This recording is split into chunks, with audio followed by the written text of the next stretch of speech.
Très bien. Passons à un autre sujet sur lequel vous avez beaucoup travaillé. Le Rwanda et la RDC. Un accord a été signé à Washington. Il a volé en éclats à peine quelques heures plus tard. Force est de constater que la situation sur le terrain est redevenue mauvaise. Il y a beaucoup de combats, beaucoup d'instabilité.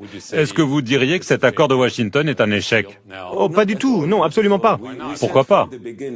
Nous l'avons dit dès le départ. L'accord de Washington n'est qu'un point de départ. Ce n'était pas une finalité en soi. C'est le commencement. L'objectif, en définitive, est Mais ce n'est pas ce qui se d'instaurer une passe. paix et une stabilité totale dans la région. Mais c'est un processus qui demande du temps. L'accord de Washington a servi de rampe de lancement à ce processus. Et ce qui fait la beauté, la force de l'accord de Washington, c'est qu'il intègre des mécanismes internes, plusieurs leviers qui permettent d'aborder différents aspects du conflit. De plus, il est parfaitement complémentaire au volet de Doha, piloté par nos partenaires qataris, avec d'ailleurs le plein soutien des États-Unis et d'autres partenaires tels que l'Union européenne, par exemple. C'est une complémentarité essentielle car cela traite spécifiquement la question entre le M23 et le gouvernement de la RDC.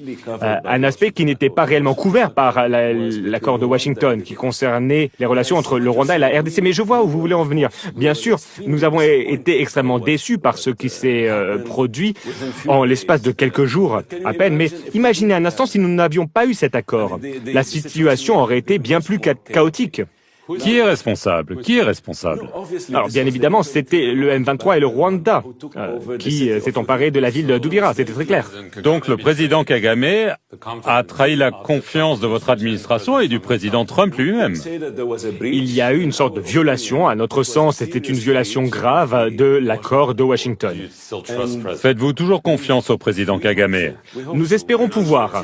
Vous n'êtes pas sûr? En tout cas, nous travaillons avec lui, nous échangeons avec lui. Nous attendons de voir des mesures concrètes sur le champ de bataille, mais ce que nous voyons, je tiens à être clair sur une chose, c'est que